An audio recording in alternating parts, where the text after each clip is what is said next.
नमस्कार, मी प्रिया काळे. तरुण भारतच्या न्यूज बुलेटिनमध्ये आपल्या सर्वांचं स्वागत. आता पाहूया ठळक घडामोडी.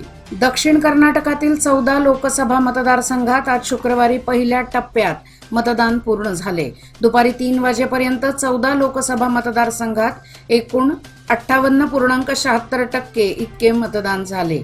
यामध्ये दक्षिण कन्नड जिल्ह्यात सर्वाधिक 48.10% तर सर्वात कमी बेंगळूर सेंट्रल येथे 40.10% इतके मतदान झाले आहे.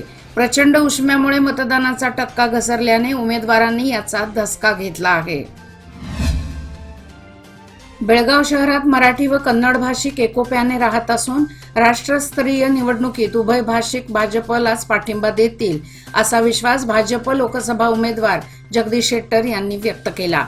28 एप्रिल रोजी होणाऱ्या पंतप्रधान मोदींच्या प्रचार सभेच्या पूर्वतयारीची पाहणी करून ते पत्रकारांशी बोलत होते. देशाचा विकास व देशाची सुरक्षा लोकसभा निवडणुकीवर अवलंबून आहे. पंतप्रधान मोदींनी गेल्या 10 वर्षात सुशासन दिले आहे. विकासात भारत देश विश्वातल्या 10व्या क्रमांकावर आहे. बेळगाव व चिकोडी लोकसभा निवडणुकीच्या प्रचारासाठी पंतप्रधान मोदी बेळगावात दाखल होत असल्याने कार्यकर्त्यांचा उत्साह द्विगुणित होईल. 28 एप्रिल रोजी सकाळी 9 वाजता आयोजित या भव्य समारंभात बेळगाव व चिकोडी लोकसभा मतदारसंघातील दिग्गज नेते, माजी पंतप्रधान देवेगौडा, माजी मुख्यमंत्री येडियुरप्पा, कुमारस्वामी आदी उपस्थित राहणार आहेत, अशी त्यांनी माहिती दिली.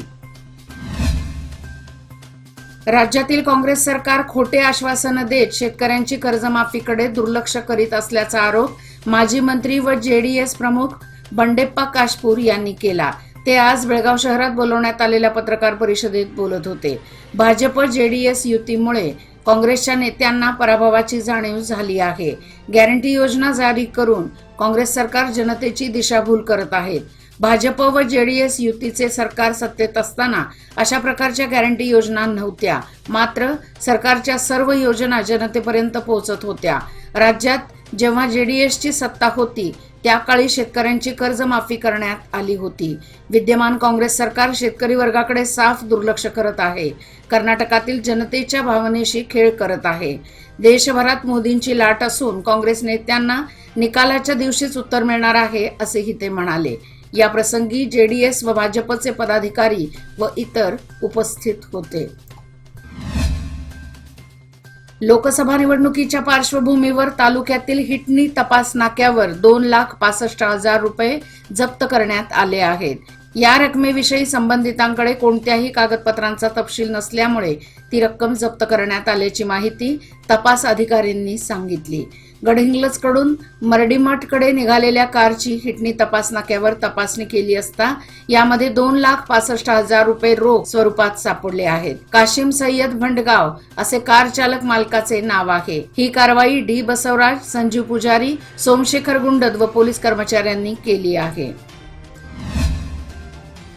बेळगाव शहर व परिसरात आज दुपारच्या सुमारास काही काळ वळिवाचे आगमन झाले. मच्छे, पिरणवाडी, उद्यमबाग, टिळकवाडी, अनगोळ, वडगाव आणि शहापूर भागात काही ठिकाणी पावसाने हजेरी लावली. ढगांच्या गडगडाटासह पाऊस झाल्याने तीव्र उष्म्याने त्रस्त नागरिकांना काही प्रमाणात समाधान लाभले.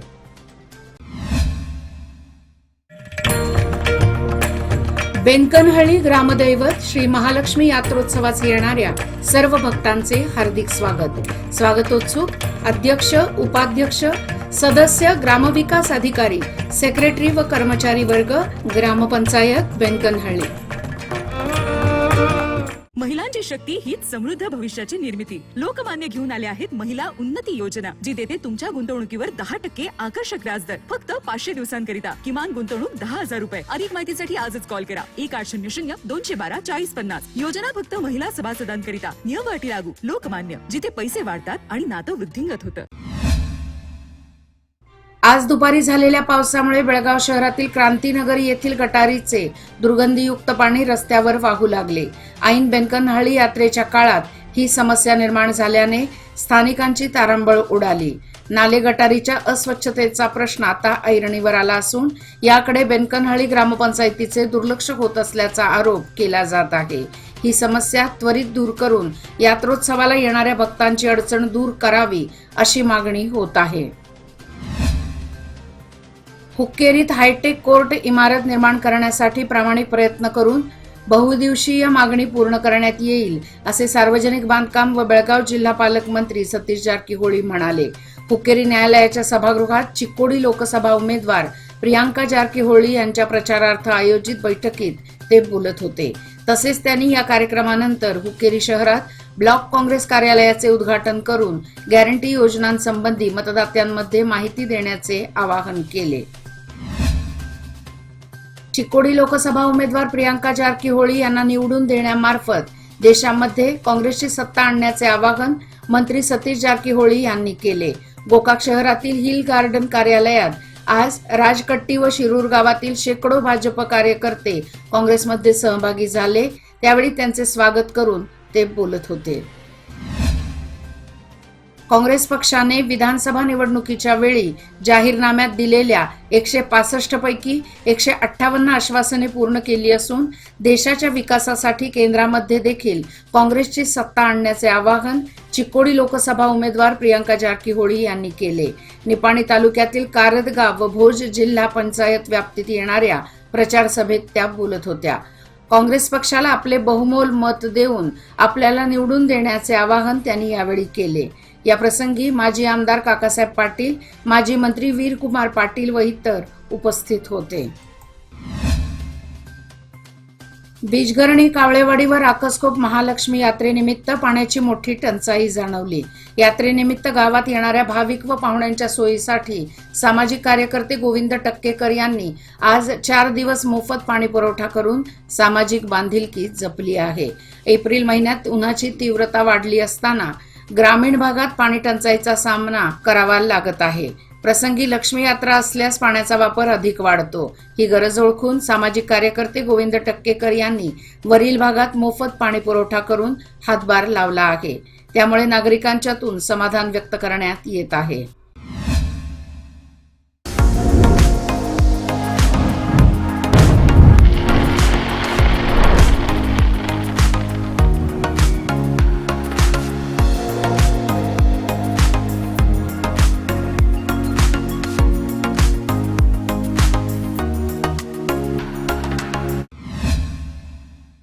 महिला व बालकल्याण मंत्री तसेच बेळगाव ग्रामीण आमदार लक्ष्मी हेब्बाळकर यांनी आज बेनकनहळ्ळी येथील श्री महालक्ष्मी यात्रा, मास्तमर्डी येथील श्री बसवेश्वर व श्री महालक्ष्मी यात्रा तसेच हिरेबागेवाडी येथील श्री पडीबसवेश्वर व श्री महालक्ष्मी यात्रेत आपली उपस्थिती दर्शवून देवाचे दर्शन घेतले. राज्यात सुख शांती प्रदान करण्याची प्रार्थना देवाकडे केली. या प्रसंगी बेळगाव काँग्रेस लोकसभा उमेदवार मृणाल हेब्बाळकर, विधान परिषद सदस्य चंद्रराज हट्टीगोळी व इतर सहभागी झाले होते. मलाबाद तालुका आथणी येथील खोत यांच्या वस्तीमध्ये निर्माण करण्यात आलेल्या शेत तळ्यात पडल्याने बालिकेचा मृत्यू तर तिचा भाऊ गंभीर जखमी झाल्याची घटना उघडकीस आली. अन्विका विठ्ठल खोत वय वर्षे 6 असे मृत बहिणीचे नाव आहे, तर अण्णाप्पा विठ्ठल खोत वय वर्षे 11 असे गंभीर जखमी भावाचे नाव आहे. या घटनेची नोंद आथणी पोलिसात झाली आहे. चिक्कोडी तालुका प्रशासन, तालुका पंचायत, तालुका स्वीप समिती व नगरपालिका चिक्कोडी यांच्या वतीने चिक्कोडी शहरातील शांतव्वा सिद्धराम चन्नवर वय वर्षे 102 यांचे त्यांच्या घरी जाऊन मतदान करवून घेतले. अधिकाऱ्यांनी एका शताब्दी वयाच्या मतदाराच्या घरी जाऊन मतदानाचा हक्क बजावून घेत त्यांचा सन्मान केला. यावेळी तालुका पंचायत कार्यकारी अधिकारी व स्वीप समिती अध्यक्ष जगदीश कम्मार, सेक्टर 19च्या अधिकारी भारती कांबळे, सेक्टर अधिकारी व 20चे मुख्याधिकारी महांतेश निडवणी, तालुका पंचायत IEC समन्वयक रणजित कर्णिक, पर्यवेक्षक बसवराज, BLO उपस्थित होते. पंतप्रधान नरेंद्र मोदी यांनी गेल्या 10 वर्षात देशाच्या सर्वांगीण विकासाला चालना दिली. सुरक्षेच्या बाबतीत देशाला समर्थ बनवले. विविध योजनांच्या माध्यमातून महिला व युवकांना रोजगार उपलब्ध करून दिला. खासदार अण्णासाहेब जोल्ले यांनी केंद्र शासनाच्या योजना मतदारसंघातील गावागावात पोहोचवल्या. 5 वर्षात करण्यात आलेली विकास कामे ही गेल्या अनेक वर्षांपेक्षा अधिकच आहेत. यासाठी येणाऱ्या 7 मे रोजी पुन्हा भाजपलाच विजयी करण्याचे कर्तव्य मतदारांनी पार पाडायला हवे. भाजपला मत म्हणजे देशाच्या समृद्धीला पाठबळ आहे, असे प्रतिपादन प्रिया जोल्ले यांनी केले. चिकोडी लोकसभा मतदारसंघाचे भाजप उमेदवार खासदार अण्णासाहेब जोल्ले यांच्या प्रचारार्थ शुक्रवारी भिवशी येथे घरोघरी भाजपला मतदान करण्याचे आवाहन करण्यात आले. याचबरोबर आजचे बातमीपत्र इथेच संपले. अधिक माहिती आणि ताज्या घडामोडी करता पाहत रहा तरुण भारत न्यूज चॅनल. तसेच आमच्या चॅनलला लाईक, शेअर आणि सबस्क्राईब करायला विसरू नका. आणि विश्वासार्ह बातम्यासाठी दररोज वाचा दैनिक तरुण भारत. धन्यवाद.